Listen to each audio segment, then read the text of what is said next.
Welcome to our channel. শুরু করছি আজকের সেশন। তো ভারতীয় সংবিধানের যে অধ্যায়ভিত্তিক ক্লাস আমাদের চলছে তার আজকে চতুর্থ অধ্যায়। তো দেখো, চতুর্থ অধ্যায়ে কিন্তু গুরুত্বপূর্ণ তফসিল ও ধারা কিন্তু রয়েছে এবং এখান থেকে তোমরা 100% ধরে রাখতে পারো এক্সামে কিন্তু একটি না একটি প্রশ্ন আসবেই। বিগত বছরগুলিতে কিন্তু এই ধারা থেকে কিন্তু প্রচুর প্রশ্ন এসছে। তো ধারা এবং তফসিল খুবই গুরুত্বপূর্ণ, সংবিধানের একটি অবিচ্ছেদ্য অঙ্গ। এখান থেকে কিন্তু প্রশ্ন অবশ্যই থাকে। তো প্রথমে দেখো গুরুত্বপূর্ণ তফসিল। তো প্রথম তফসিলে দেখো রাষ্ট্রের নাম এবং অঙ্গরাজ্যের নাম কিন্তু রয়েছে। ধারা দেখো 1 থেকে 4। নেক্সট দ্বিতীয় তফসিল। দ্বিতীয় তফসিলটা ভীষণ গুরুত্বপূর্ণ, প্রত্যেকে স্টার মার্ক দেবে। দ্বিতীয় তফসিল হচ্ছে ভারতের রাষ্ট্রপতি, রাজ্যপাল, লোকসভার অধ্যক্ষ এবং উপাধ্যক্ষ, রাজ্য সভাপতি, তো প্রভৃতি বিধানসভার অধ্যক্ষ এবং এই সমস্ত যে সুপ্রিম কোর্টের বিচারপতিগণ এবং হাইকোর্টের বিচারপতিগণ রয়েছেন তাদের কিন্তু বেতন ভাতা এই প্রভৃতি কথা কিন্তু এখানে উল্লেখ রয়েছে। তো অনুচ্ছেদ দেখো 59, 65, 75, 97, 125, 148, 158, 164 এবং 168। তো এই ধারাগুলো বলে কিন্তু এনাদের যে বেতন বা ভাতা কিন্তু রয়েছে সেগুলো কিন্তু প্রদান করা হয়। লাস্ট এসএসসি এমটিএসে কিন্তু এই প্রশ্নটি এসেছিল যে ভারতীয় সংবিধানের কত নম্বর শিডিউল বা তফসিল অনুসারে যে রাজ্যের হাইকোর্টের যে বিচারপতিরা রয়েছেন তাদেরকে বেতন প্রদান করা হয়। তো অবশ্যই দেখো আমাদের দ্বিতীয় তফসিল কিন্তু সঠিক অ্যান্সার হয়ে যাবে, কেননা এখানে কিন্তু উল্লেখ রয়েছে রাজ্যপাল, লোকসভার অধ্যক্ষ কিন্তু সমস্ত যে বিচারবর্গ এবং আমাদের রাষ্ট্রের প্রধানগুলো রয়েছে তাদের কিন্তু এই দ্বিতীয় নম্বর তফসিল অনুসারে কিন্তু তাদের বেতন বা ভাতা প্রদান করা হয়। নেক্সট তৃতীয় নম্বর তফসিল। কেন্দ্রীয় মন্ত্রী ও লোকসভার নির্বাচনে অংশগ্রহণকারী প্রতিদ্বন্দ্বিতা সুপ্রিম কোর্ট বিচারক, ভারতের কম্পট্রোলার এবং অডিটর জেনারেল, বিধানসভার মন্ত্রী, বিধানসভা নির্বাচনে অংশগ্রহণকারী প্রতিদ্বন্দ্বী এবং বিধানসভার সদস্য ও এবং হাইকোর্টের বিচারপতিকে শপথ গ্রহণ ভীষণ গুরুত্বপূর্ণ রয়েছে। তো এই শপথ গ্রহণ কিন্তু ভীষণ গুরুত্বপূর্ণ যে ভারতীয় সংবিধানের কত নম্বর তফসিলে উল্লেখ আছে যে রাষ্ট্রপতিদের যে শপথ বাক্য পাঠ করান হাইকোর্টের বিচারপতিদের, তো সেই শপথ বাক্যের বয়ান কিন্তু তৃতীয় নম্বর তফসিলে রয়েছে। ভীষণ গুরুত্বপূর্ণ। যেগুলো স্টার মার্ক দেবো সেগুলো কিন্তু অবশ্যই তোমরা নখদর্পণে রাখবে। এই প্রশ্নগুলি কিন্তু এক্সামে বিগত বছরে কিন্তু এসছে। নেক্সট দেখো গুরুত্বপূর্ণ তফসিল ও ধারা। তো ভারতীয় সংবিধানের যে গুরুত্বপূর্ণ তফসিলগুলি রয়েছে এর মধ্যে রাজ্য এবং কেন্দ্রশাসিত অঞ্চলগুলিতে রাজ্যসভার সদস্য সংখ্যা ও বিভাজন ভীষণ গুরুত্বপূর্ণ। দেখো চতুর্থ নম্বর যে তফসিল রয়েছে রাজ্য এবং কেন্দ্রশাসিত অঞ্চলগুলিতে রাজ্যসভার যে সদস্য সংখ্যা বিভাজন, অর্থাৎ বিভিন্ন যে আসনগুলো রয়েছে না, তো সেগুলো কিন্তু বন্টন করা হয় এই চতুর্থ নম্বর তফসিল অনুসারে। অবশ্যই কিন্তু মনে রাখবে। নেক্সট দেখো এসএসসি জিডির জন্য কিন্তু ভীষণ গুরুত্বপূর্ণ একটি প্রশ্ন আসে যে ভারতীয় সংবিধানের কত নম্বর তফসিল অনুসারে যে তপশিলি জাতি অর্থাৎ এসসি এসটি এদের যে শাসন কার্য পরিচালনা এলাকা সেটির বিধিবিধান নির্বাচন করা হয়েছে। তো অবশ্যই কিন্তু সেটি পঞ্চম তফসিল, ভীষণ গুরুত্বপূর্ণ, অবশ্যই কিন্তু দেখে রাখবে।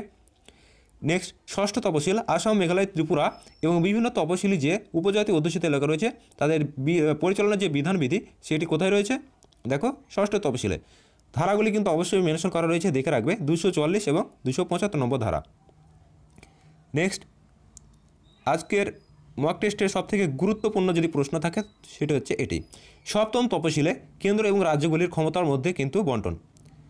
তো অবশ্যই কিন্তু এই বিষয়টি নখদর্পণে রাখবে, ভীষণ পরিমাণে এক্সামে আসে যে ভারতীয় সংবিধানের যে 3টি তালিকা রয়েছে দেখো, কেন্দ্র তালিকা, রাজ্য তালিকা এবং যুগ্ম তালিকা। তো কেন্দ্র তালিকা অর্থাৎ শুধুমাত্র যেটাকে আমরা ইউনিয়ন লিস্ট বলে থাকি এবং রাজ্য তালিকা যেটাকে আমরা স্টেট লিস্ট বলি এবং যুগ্ম তালিকা কনকারেন্ট লিস্ট। তো এই যুগ্ম তালিকার উল্লেখ ভারতীয় সংবিধানের কত নম্বর তফসিলে আছে এটি কিন্তু এক্সামে আসে। আবারও বলছি, যুগ্ম তালিকার উল্লেখ ভারতীয় সংবিধানের কত নম্বর তফসিল আছে ভীষণ গুরুত্বপূর্ণ, এক্সামে কিন্তু আসে, প্রত্যেকে কিন্তু এটিকে নখদর্পণে রাখবে, এক্সামে কিন্তু মাঝে মধ্যেই দিয়ে থাকে।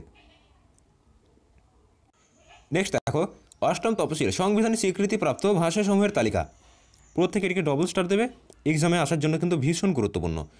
সাংবিধানিক স্বীকৃতিপ্রাপ্ত ভাষাসমূহের তালিকা কিন্তু বর্তমানে এরূপ ভাষার সংখ্যা হচ্ছে 22টি। কত বললাম? 22টি। ভীষণ গুরুত্বপূর্ণ প্রশ্ন আসে যে ভারতীয় সংবিধানে যে ভাষার স্বীকৃতি অষ্টম তফসিলে সেটি কয়টি ভাষার স্বীকৃতি কিন্তু দেওয়া হয়েছিল, তো অবশ্যই মনে রাখবে 22টি। তো বর্তমানে এরূপ ভাষা কিন্তু 22টি রয়েছে, প্রথমে ছিল তা 14টি। দুটো প্রশ্নই কিন্তু এক্সামে আসে, আবারও বলছি দুটো প্রশ্নই কিন্তু এক্সামে আসে যে ভারতীয় সংবিধানে যখন তপশিল ছিল 8টি, তো সেই সময়কাল ভাষা ছিল হচ্ছে 14টি। তো বর্তমানে কিন্তু ডোগরি, তারপরে বিভিন্ন যে সমস্ত ভাষাগুলো রয়েছে, কর্ণাটকি, কন্নড়ি, তো এই সমস্ত ভাষাগুলি যোগ হওয়ার পর কিন্তু বর্তমানে 22টি ভাষা কিন্তু রয়েছে। নেক্সট অনুচ্ছেদ দেখো 344 এবং 351 নম্বর ধারায় কিন্তু এটি রয়েছে। নবম তফসিল, ভূমি সংস্কার আইন এবং জমিদারি প্রথার অবসান। ভীষণ গুরুত্বপূর্ণ একটি প্রশ্ন আসে, কত নম্বর তফসিল অনুসারে ভারতীয় যে জমিদারি ব্যবস্থা, অর্থাৎ আমরা জানি যে আগের যুগে যেরকম, অর্থাৎ মধ্য থেকে প্রাচীন যে পিরিয়ডটা পড়ছে, তো সেই সময় কিন্তু জমিদারি ব্যবস্থা একটা ব্যাপক প্রসার কিন্তু লাভ করেছিল। তো আমরা ইতিহাস ঘাটলে কিন্তু দেখতে পাই, তো এইখানটাতে যে জমিদারি ব্যবস্থা ছিল, অর্থাৎ যার জমি আছে সে কিন্তু পূর্বপুরুষ ধরে একই জমি কিন্তু ভোগদান করছে। তো অতিরিক্ত যে জমিটা সেটা কিন্তু সে তার নিজের দখলে রেখে দিত। তো এই যে নবমতম তফসিল, অর্থাৎ ভারতের স্বাধীনতার সময় কিন্তু এই আইনি কানুন বা বিধি অনুসারে এই জমিদারি প্রথার কিন্তু অবসান ঘটানো হয়। দেখো অনুচ্ছেদ 31-এর বি নম্বর ধারা, ভীষণ গুরুত্বপূর্ণ, এটিকে অবশ্যই স্টার মার্ক দিয়ে রাখবে। নেক্সট দশম তফসিল, লোকসভা এবং বিধানসভার সদস্যদের ক্ষেত্রে সদস্যপদ খারিজ হওয়ার আইন এবং দলত্যাগ বিরোধী। খুবই গুরুত্বপূর্ণ একটি প্রশ্ন, প্রত্যেকে ডবল স্টার দেবে। দলত্যাগ বিরোধী কততম তফসিলে রয়েছে? দেখো দশম তফসিলে। এবং সবথেকে গুরুত্বপূর্ণ এই প্রশ্নটি আসে যে দলত্যাগ বিরোধী আইন কত সালে পাস হয়? অবশ্যই এটিকে মনে রাখবে, 1985। ভীষণ গুরুত্বপূর্ণ, 1985 কিন্তু দলত্যাগ বিরোধী। এটি 52তম সংবিধান সংশোধনীতে হয়েছিল। নেক্সট দেখো একাদশ তফসিল, পঞ্চায়েতের অধিকার, ক্ষমতা এবং দায়িত্ব। অর্থাৎ আমাদের যে গ্রাম পঞ্চায়েত আমরা রয়েছে, তো এই গ্রাম পঞ্চায়েতের ক্ষেত্রে পঞ্চায়েতের যে অধিকার এবং ক্ষমতা রয়েছে, তো সেটি একাদশতম তফসিল অর্থাৎ 11 নম্বর তফসিলে কিন্তু রয়েছে। তো অবশ্যই এটিকে স্টার মার্ক দেবে, ভীষণ গুরুত্বপূর্ণ যে পঞ্চায়েতের ক্ষমতা একাদশতম তফসিলে রয়েছে। এবং সবথেকে গুরুত্বপূর্ণ একটি প্রশ্ন আসে যে 73তম সংবিধান সংশোধনের মাধ্যমে কিন্তু এটি ভারতীয় সংবিধানে যুক্ত হয়েছে। কততম? 73তম। নেক্সট অনুচ্ছেদ দেখো 243 নম্বরে জি ধারা, 243-এ জি ধারায় কিন্তু এটি উল্লেখ রয়েছে। দ্বাদশ তফসিল, পৌরসভার অধিকার, ক্ষমতা এবং দায়িত্ব, এটি 1992 সালের 74তম সংবিধানে কিন্তু যুক্ত হয়েছে। অর্থাৎ পৌর নিগম, পৌর নিগমের ক্ষমতা হয়েছে দ্বাদশ তফসিল, ভীষণ গুরুত্বপূর্ণ। তো পঞ্চায়েত এবং এই পৌরসভা প্রত্যেকেই এই দুটি টপিক কিন্তু ভালো করে দেখে রাখবে। 73তম সংবিধান সংশোধনের মধ্যে পঞ্চায়েত একাদশতম তফসিলে রয়েছে, দ্বাদশতম তফসিলে রয়েছে পৌরসভা, এবং এটি 1992 সালের 74তম সংবিধান। 73, 74 প্রত্যেকে কিন্তু মাথায় রাখবে। নেক্সট দেখো কতগুলি গুরুত্বপূর্ণ ধারা, এখান থেকে কিন্তু এগুলি বিগত বছর কিন্তু এসছে। দেখো প্রথম অধ্যায় 1 থেকে 4 কি রয়েছে? 1 থেকে 4 নম্বর ধারা রয়েছে রাজ্য এবং অঙ্গরাজ্য সমূহ। তো অবশ্যই এই টপিকটা ভালো করে দেখে রাখবে। রাজ্য এবং অঙ্গরাজ্য সমূহ ভীষণ গুরুত্বপূর্ণ একটি প্রশ্ন এখান থেকে আসে। এবং 5 থেকে 11 নাগরিকত্ব। অনুচ্ছেদ 12 থেকে 35 আমরা জানি মৌলিক অধিকার। নেক্সট রাজ্য পরিচালনা নির্দেশাত্মক নীতি, ডিপিএসপি। তো নির্দেশাত্মক নীতি কি এবং 36 থেকে যে 51 নম্বর ধারায় নির্দেশাত্মক নীতি কী কী বলা হয়েছে, তো এই সম্পর্কে কিন্তু আগের ভিডিওতে ক্লাস দেওয়া রয়েছে, অবশ্যই দেখে নিও, তাহলে কিন্তু একদম পুরো জলের মতো হয়ে যাবে তোমাদের কাছে নির্দেশমূলক নীতি জিনিসটা কী।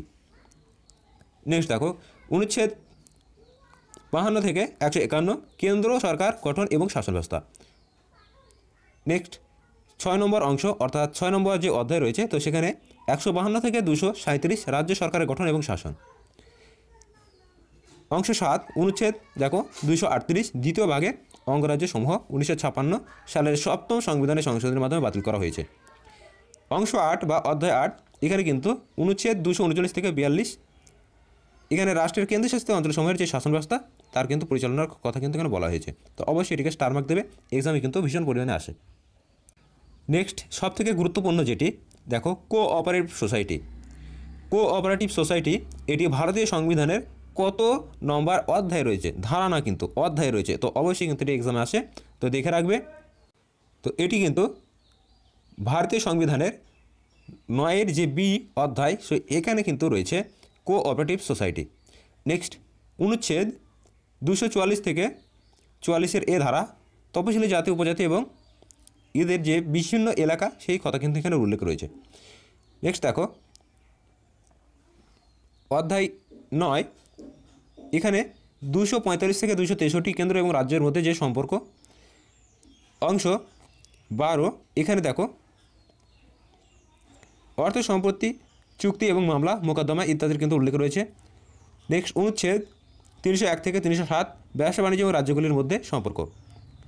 নেক্সট দেখো 308 থেকে 323 এবং 323 থেকে 323 বি ট্রাইব্যুনাল, এটি কিন্তু এক্সামে আসে, অবশ্যই দেখে রাখবে। সবথেকে গুরুত্বপূর্ণ যেটি রয়েছে সরকারি ভাষা 343 থেকে 351, প্রত্যেকে এটিকে ডবল স্টার দেবে, এক্সামে কিন্তু বিগত বছরে এসছে। নেক্সট জাতীয় জরুরি 352 থেকে 360, জাতীয় জরুরি অবস্থা ঘোষণা এবং তার বিধান। এক্সামে এই প্রশ্ন থেকে এখান থেকে কিন্তু 100% তোমরা প্রশ্ন পাবে। ওয়েস্ট বেঙ্গল কিংবা কেন্দ্র সরকারের যতগুলো এক্সাম আছে সেখানে তোমরা দেখতে পাবে যে এখান থেকে এই 3টে জরুরি অবস্থার মধ্যে কিন্তু প্রশ্ন 100% তোমরা দেখতে পাবে। তো এখান থেকে কী কী প্রশ্ন আসে যে 352 জাতীয় জরুরি, 356 রাজ্যে যে শাসনতান্ত্রিক অচলাবস্থা জরুরি এবং 360 আর্থিক জরুরি।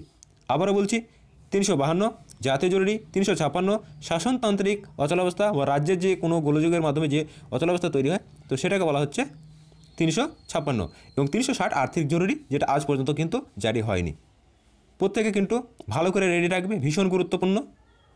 নেক্সট দেখো অনুচ্ছেদ 361 থেকে 367 বিধি। তো এইখানে কিন্তু এটি গুরুত্বপূর্ণ প্রশ্ন আসে অনুচ্ছেদ 368। তো ভারতীয় যে পার্লামেন্ট, তো পার্লামেন্টের ওপর যে সংবিধান সংশোধনের অধিকার, আমরা জানি যে পার্লামেন্টকে কিন্তু একমাত্র সংবিধান সংশোধনের অধিকার দেওয়া হয়েছে। তো এই যে সংবিধান সংশোধন অধিকার এটি পার্লামেন্ট কত নম্বর ধারা অনুসারে হয়? তো অবশ্যই মনে রাখবে 368। প্রত্যেকে ডবল স্টার দেবে, এক্সামে বিগত বছরে এসছে, আপকামিং এক্সামগুলোর জন্য ভীষণ ভীষণ ইম্পর্টেন্ট। কত নম্বর ধারা? 368 ভারতীয় সংবিধান সংশোধন। এবং এই যে সংবিধান সংশোধন পার্লামেন্ট করে, এই সংবিধান সংশোধন পদ্ধতিটা ভারতীয় সংবিধান কোন দেশ থেকে গৃহীত হয়েছে, অর্থাৎ কোন দেশ থেকে সেটি নেওয়া হয়েছে, এটি কিন্তু এক্সাম আসে।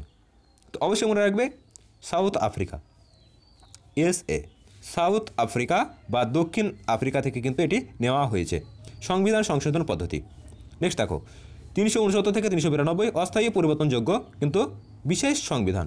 আমাদের ভারতীয় সংবিধানে অস্থায়ী এবং পরিবর্তনযোগ্য বিশেষ সংবিধান কিন্তু রয়েছে 369 থেকে 392 ধারা। নেক্সট আমাদের দেখো অনুচ্ছেদ 393 থেকে 395 সংক্ষিপ্ত নাম এবং সূচনা, হিন্দিতে প্রামাণ্য পাঠ এবং প্রত্যাহার। তো এটি কিন্তু উল্লেখ রয়েছে। তো প্রত্যেকে আশা করি মনোযোগ সহকারে ক্লাসটি দেখেছো। তো ভারতীয় সংবিধানের যে গুরুত্বপূর্ণ তফসিল এবং ধারা এখান থেকে 100% তোমরা লিখে রাখতে পারো, এক্সামে এখান থেকে প্রশ্ন আসবেই আসবে। তো প্রত্যেকে আরেকবার ক্লাসটি রিভিশন করে নেবে, তাহলে কিন্তু তোমাদের এখান থেকে প্রশ্ন কিন্তু আটকাবে না। তো ভিডিওটি ভালো লাগলে অবশ্যই বন্ধু মাঝে শেয়ার করবে, চ্যানেলে নতুন হলে অবশ্যই চ্যানেলটিকে সাবস্ক্রাইব করবে। আমাদের ভারতীয় সংবিধানের উপর কিন্তু অধ্যায়ভিত্তিক ক্লাস চলছে। তো প্রত্যেকে কিন্তু অধ্যায়ভিত্তিক ক্লাসগুলো দেখলে সংবিধানের এমন কোনো প্রশ্ন কিন্তু তোমাদের বাকি থাকবে না যে এক্সামে তোমরা কি দেখলে পারবে না। তো বিটেক কেয়ার দেখা হচ্ছে নতুন আরেকটি ভিডিওতে। তো তোমাদের জন্য একটি গুরুত্বপূর্ণ অ্যানাউন্সমেন্ট রয়েছে যে আমরা বিগত মক টেস্ট পর্বে বিগত যে 10 বছরে কেন্দ্র এবং রাজ্য সরকার যতগুলো এক্সাম হয়েছে তো সেখান থেকে কিন্তু মোটামুটি 500টিরও অধিক কিন্তু আমরা প্রশ্নপত্র সংকলন করেছি এবং তার উপর কিন্তু আমরা ম্যারাথন ক্লাস প্রোভাইড করছি। তো আমরা কিন্তু দুটো পার্টে 200টি কিন্তু ম্যারাথন পর্ব, আমরা দুটো পার্টেই কিন্তু 200টির ওপরও অধিক প্রশ্ন কিন্তু রয়েছে। তো আপকামিং যে ম্যারাথন ক্লাসগুলো আমরা প্রোভাইড করব তো অবশ্যই কিন্তু দেখে নেবে, এখান থেকে কিন্তু প্রচুর প্রশ্ন এক্সামে তোমরা কমন পাবে।